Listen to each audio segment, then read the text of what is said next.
Learning for knowledge channel में नाजरीन को खुश आमदेद। नाजरीन, आपको हम अपने चैनल लर्निंग फॉर नॉलेज में एक बार फिर खुश आमदेद कहते हैं। आज हमारी वीडियो का टॉपिक है मेडिकल कॉलेज और डेंटल कॉलेज के जो एंट्री टेस्ट है उसकी तैयारी और उसकी कुछ टिप्स के हवाले से।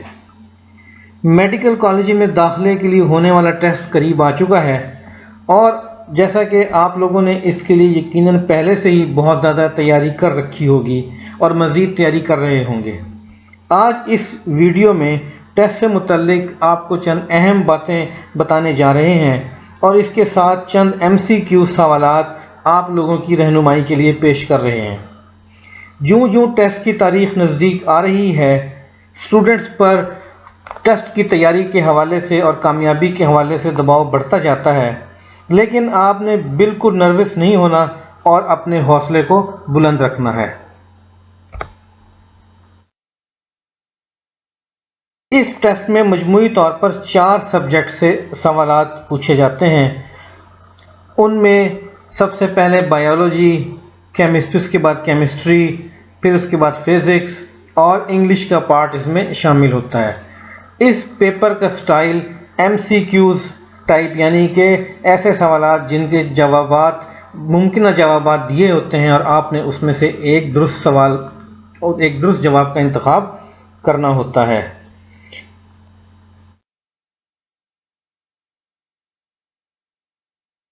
मेडिकल और डेंटल कॉलेज एडमिशन टेस्ट, जिसे MD कैट का नाम भी दिया जाता है, इसमें जो टेस्ट के अंदर जो सवालात बुनियादी तौर पर पूछे जा रहे होते हैं वो बुनियादी कॉन्सेप्ट उस सब्जेक्ट के हवाले से जो जिसकी बुनियाद होती है उसको मद्देनज़र रखकर बनाए जा रहे होते हैं। यानी कि बायोलॉजी या केमिस्ट्री या फिज़िक्स के जो बुनियादी कॉन्सेप्ट्स हैं जिसको हम समझ के अपनी इस एजुकेशन की बिल्डिंग को बना सकते हैं, उनको मद्देनज़र रखकर सवाल तैयार किए जाते हैं और उसी के मुताबिक तैयारी करनी चाहिए।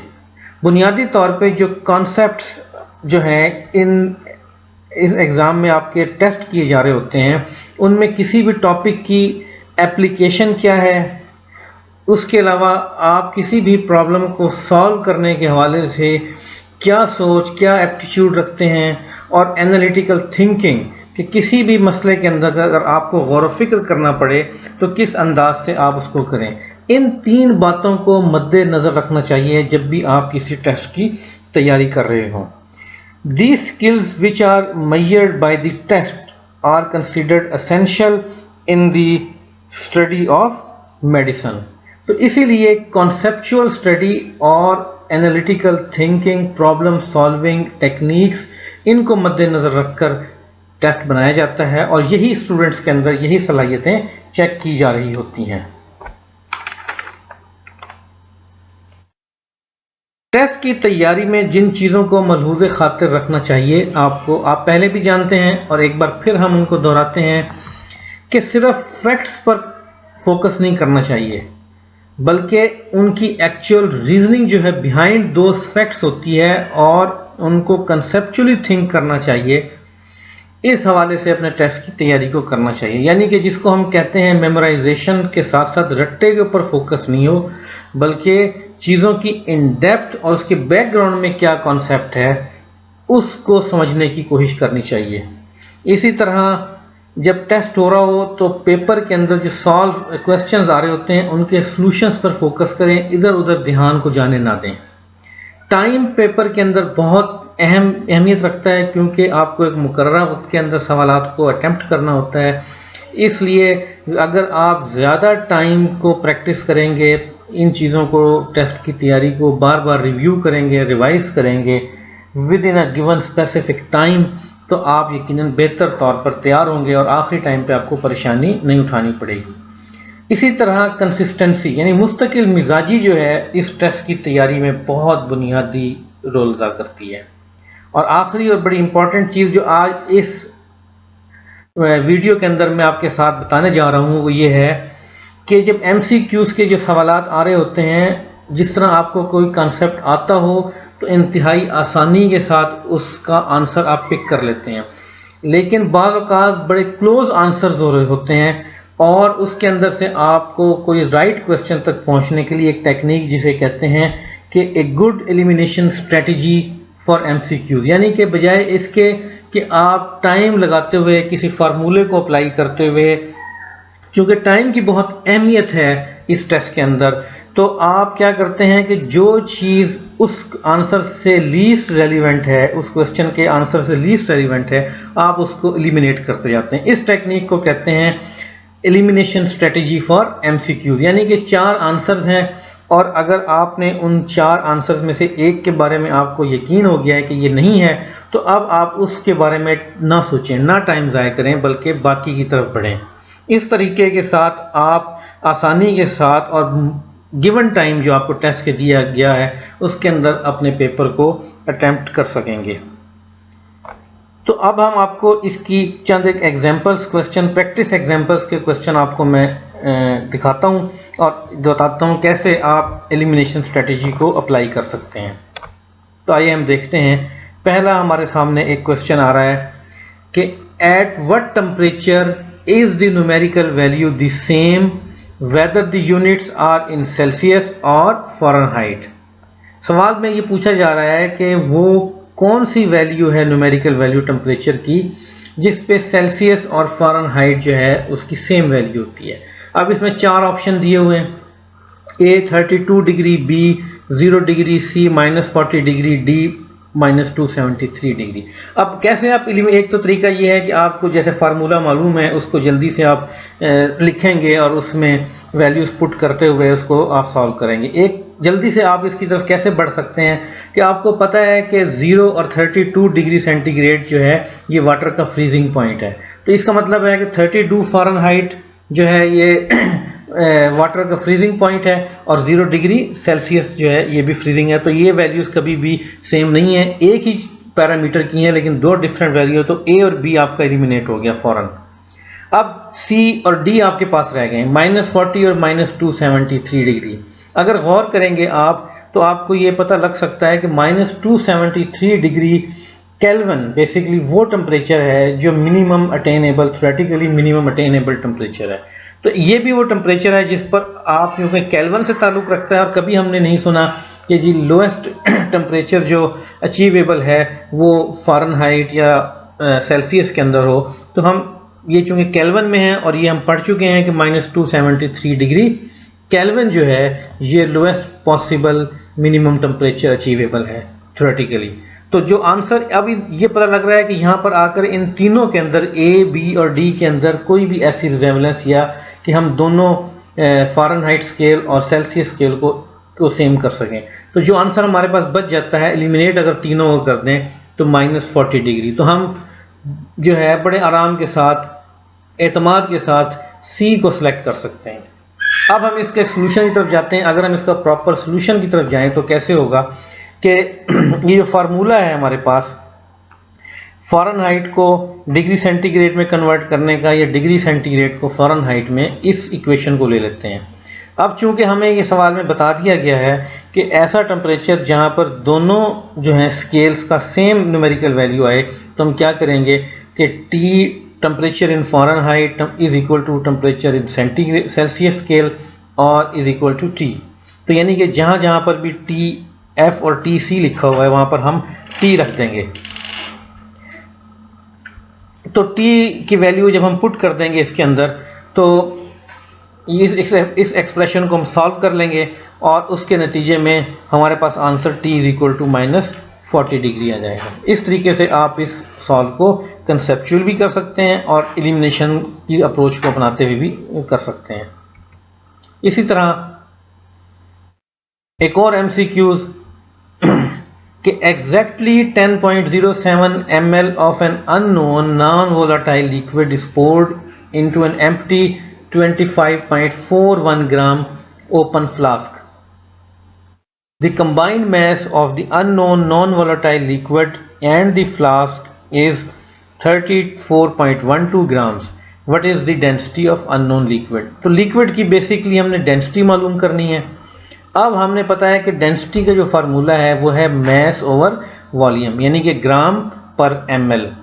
तो अब हम देख सकते हैं कि हमारे पास वॉल्यूम जो है वो लिक्विड का दे दिया जिसने डिनोमिनेटर में आना है, और मैस हमें चाहिए।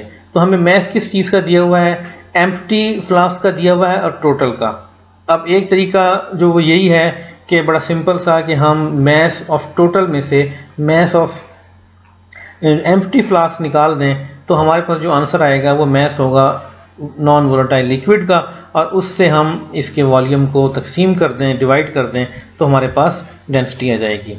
तो इस आंसर में ये लिखा हुआ है, फ्रैक्शन में इसको सॉल्व नहीं किया ताकि इसमें आपको एक अंडरस्टैंडिंग देना मकसूद थी।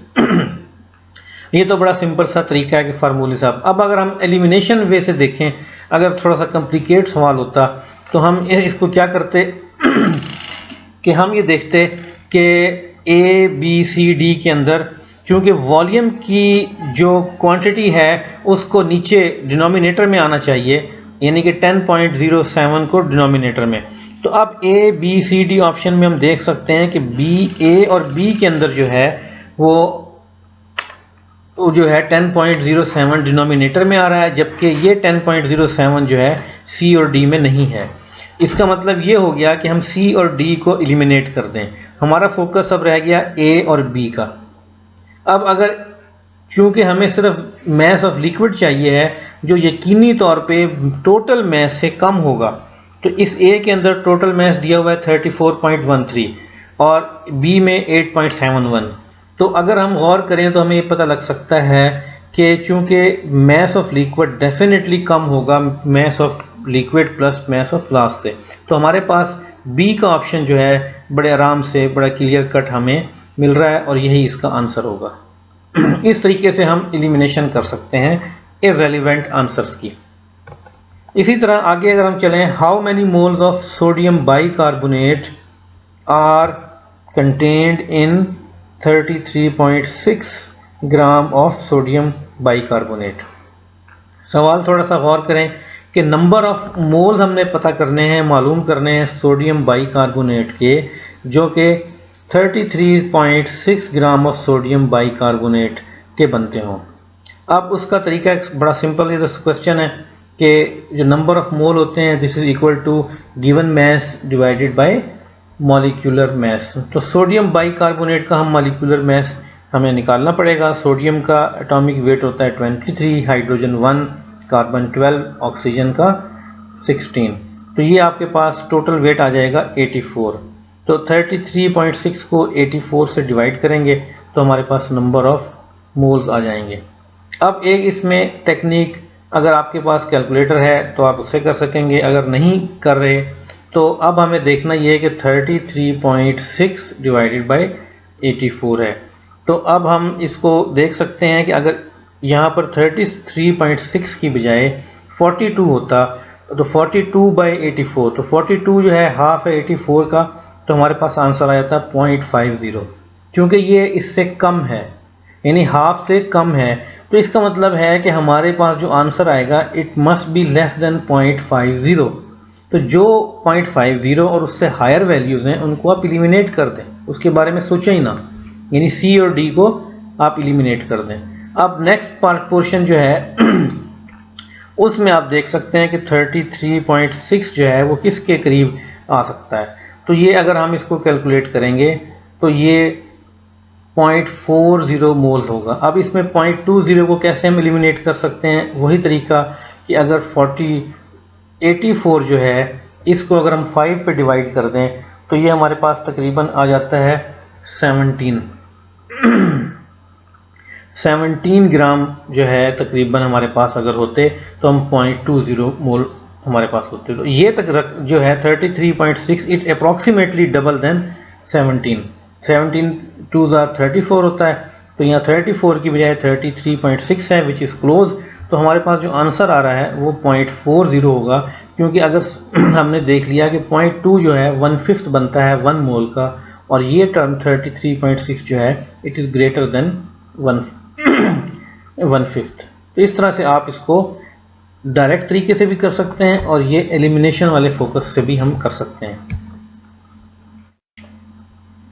इसी तरह नेक्स्ट क्वेश्चन में आप देखें कि ये हमारे पास एक MCQ है, based on the following reaction how many grams of water would form from 0.33 moles of C4H10O reacting with an unlimited amount of oxygen। ये केमिकल रिएक्शन है, इसमें आप देख सकते हैं कि 1 मोल से 5 मोल जो है पानी के बन रहे हैं।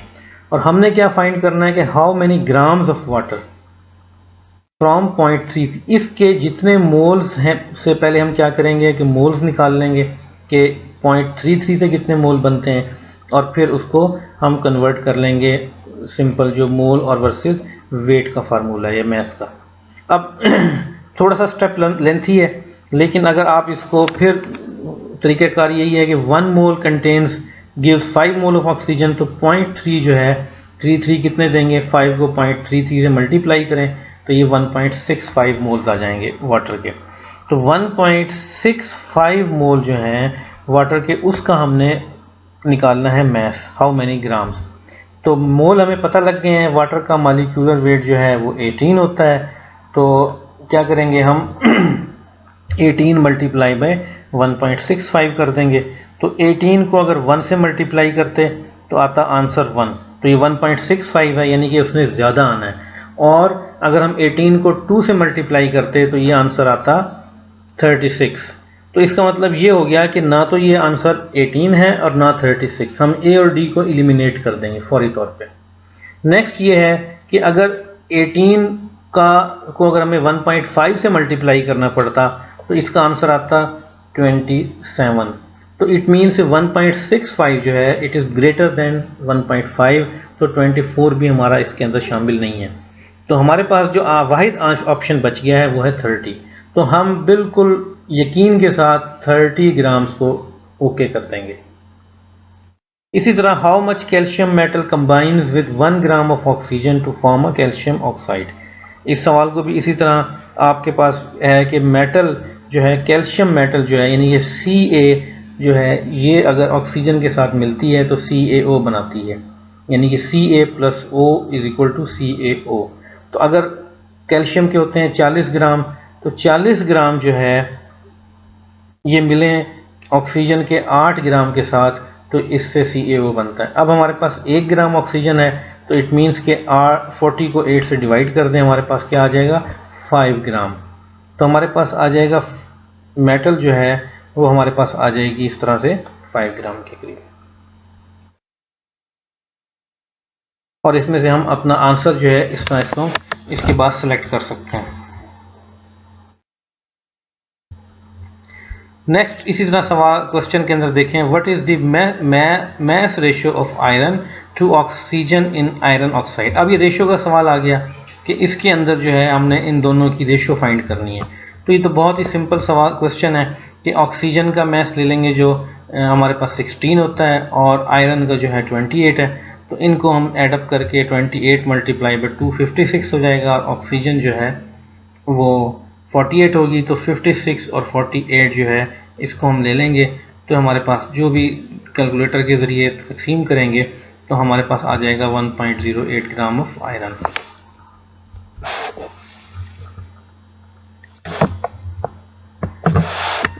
इसी तरह what is the mass percent of the oxygen in carbon dioxide. Simple CO2 के अंदर आप जो है परसेंटेज ऑक्सीजन की निकालें, किस तरह आ जाएगी कि ऑक्सीजन जो है वो 32 है और कार्बन जो है 12 है। तो 44 के अंदर 32, यानी 32 डिवाइडेड बाई 44 इंटू 100 करेंगे, तो इनमें से जो ऑप्शन आ जाएगा वो हमारा आंसर हो जाएगा।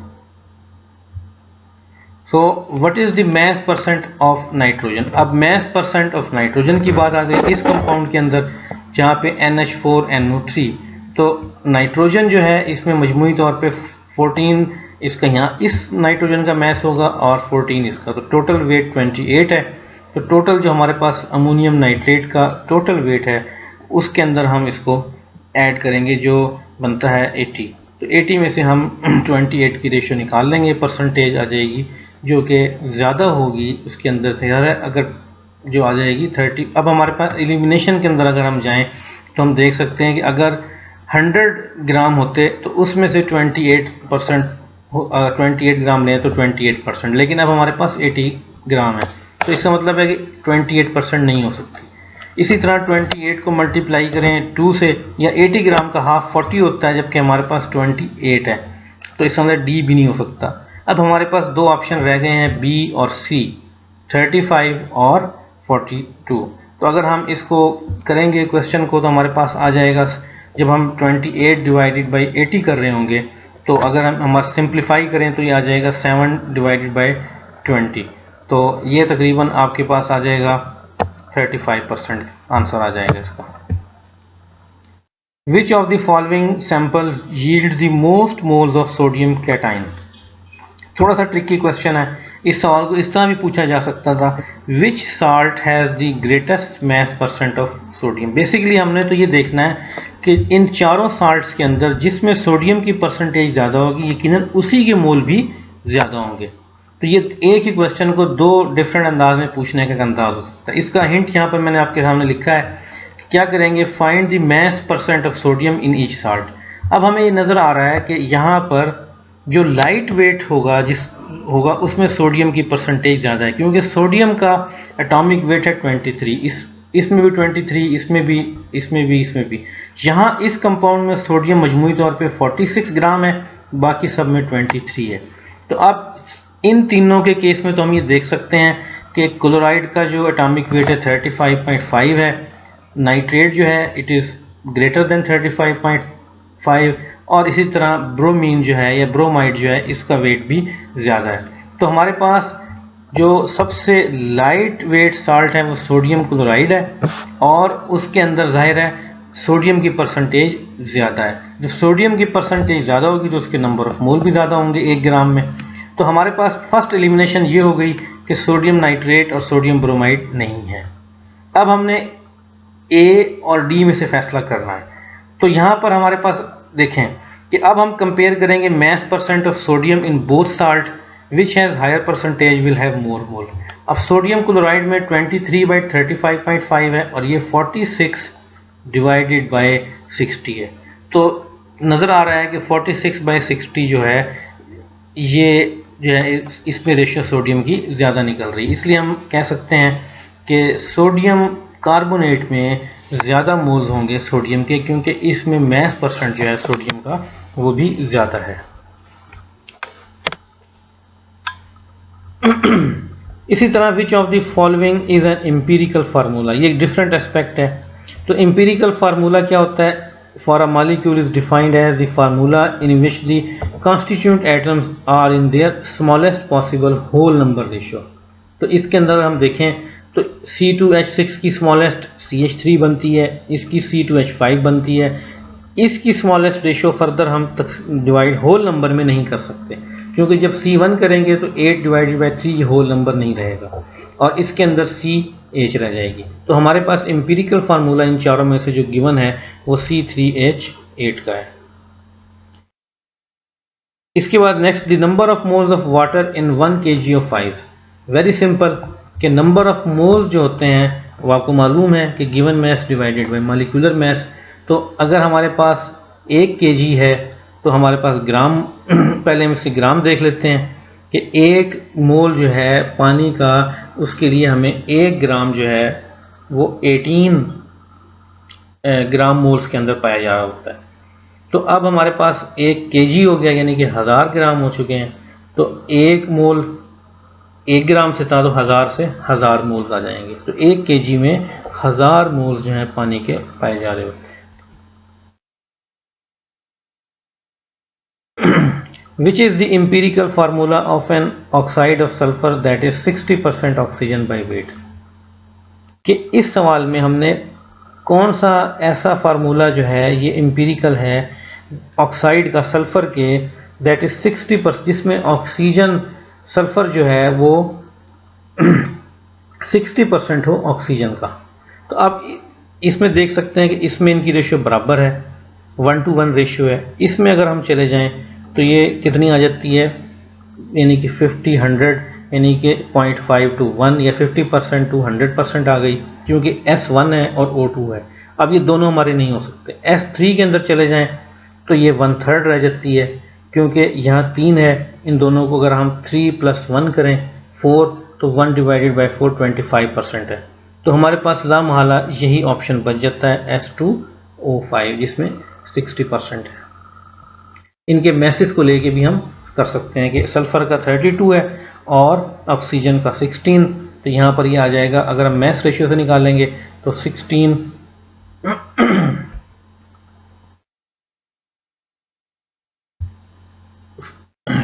डिवाइडेड बाय कितना आ जाएगा 48, तो ये हमारे पास जो आंसर आ रहा होगा 1/4 25% आ जाएगी। ऑक्सीजन तो 75% इसके अंदर सल्फ़र है। इसी तरह अगर इसके अंदर करेंगे तो 50-50 आ जाएगी, और इसके अंदर अगर हम ले रहे होंगे SO3 के अंदर तो ये आ जाएगी आपके पास 32 डिवाइडेड बाय 80 कर रहे होंगे तो ये हमारे पास उससे भी कम आ जाएगी। और S2O5 के अंदर यानी 16 मल्टीप्लाई बाय 5 80 प्लस 64, जब इसके अंदर से 64 डिवाइडेड बाय इन दोनों के हम सम को यानी कि 244 को कर रहे होंगे तो ये 60% के करीब इसका आंसर आ जाएगा। ये आपके पास थोड़ी सी एग्जांपल दी हुई है कि 100 ग्राम सैंपल से लेके हम इसको सिंप्लीफाई तरीके के साथ कर सकते हैं, बजाय 1 के उसमें रहें। तो ये oxygen 60 divide by the moles of 60 divide by 16 हो जाएगा। तो जो चीज़ उसके करीब आ रही है इसको अगर हम थोड़ा डिटेल से देखेंगे तो हमें पता लग जाएगा कि डी इसका बेस्ट आंसर है। इसी तरह a solution containing 85.5 gram of sucrose, what is the molarity. Molarity का जो फार्मूला है वेरी कॉमन के number of moles of salute in 1 litre of solvent. तो आपके पास ग्राम 85.5 ग्राम दिए हैं, इसका मॉलिक्यूलर वेट निकाल के नंबर ऑफ मोल्स बना लेंगे और उनको हम 1 लीटर से डिवाइड करेंगे तो हमारे पास आंसर आ जाएगा जो कि मोलैरिटी होगी इसकी सुक्रोज की। इसी तरह what is the molarity of 500 ml of a solution containing 20 gram of calcium carbonate. तो ये 20 ग्राम है, पहले इसके मोल बनाएं यानी कि given mass divided by molecular mass. Calcium carbonate का मॉलिक्यूलर मैस है 100, तो 20 डिवाइडेड बाय 100 0.5 मोल्स आ जाएंगे, और 500 को आपने मिलीलीटर को लीटर में बदल देना है। तो उसके बाद जब लीटर में तब्दील करेंगे फिर डिवाइड करेंगे तो हमारे पास आंसर आ जाएगा। इसका क्या आ जाएगा आंसर कि 20 को जब हमने 100 से डिवाइड किया तो हमारे पास आ गया 0.2 मोल्स आ गए कैल्शियम कार्बोनेट के, और 500 जो है इसको जब हम लीटर में डिवाइड करेंगे तो ये आ जाएगा 0.5 लीटर, और तकसीम करने से हमारे पास आंसर आ जाएगा इसका, जो कि हम इसके अंदर देख सकते हैं कि ये हमने इसके अंदर ऑप्शन थोड़ा हिंट आपको दे दिया इसके अंदर। What is the molality of a solution made by adding 7.46 gram of KCl to 250 gram of water। तो इसके अंदर आप देख सकते हैं कि मोलैलिटी जो है ये होती है जिसके अंदर number of moles in 1 kg यानी कि मैस ऑफ अ सॉल्वेंट ले लिया जाता है। तो यहाँ आप 7.46 पोटेशियम क्लोराइड को आप चेंज कर लेंगे इसके अंदर मोल्स के अंदर, और 250 ग्राम को चेंज करेंगे केजी में। जब केजी में करेंगे तो ये आपके पास आ जाएगा 0.25 kg, उससे डिवाइड कर लेंगे तो हमारे पास इसका आंसर आ जाएगा। मुतालिक मज़ीद वीडियोस जो हैं जिसके अंदर हम आपको मुख्तलिफ मज़ीद MCQs डिफरेंट टॉपिक्स पे जो जिनका ताल्लुक MCAT एग्ज़ाम के साथ होगा वो हम आपको पेश करते रहेंगे, और आप मज़ीद वीडियोस को देखने के लिए हमारे चैनल को देखते रहें और हमें अपनी आरा से आगाह करें। Thank you very much.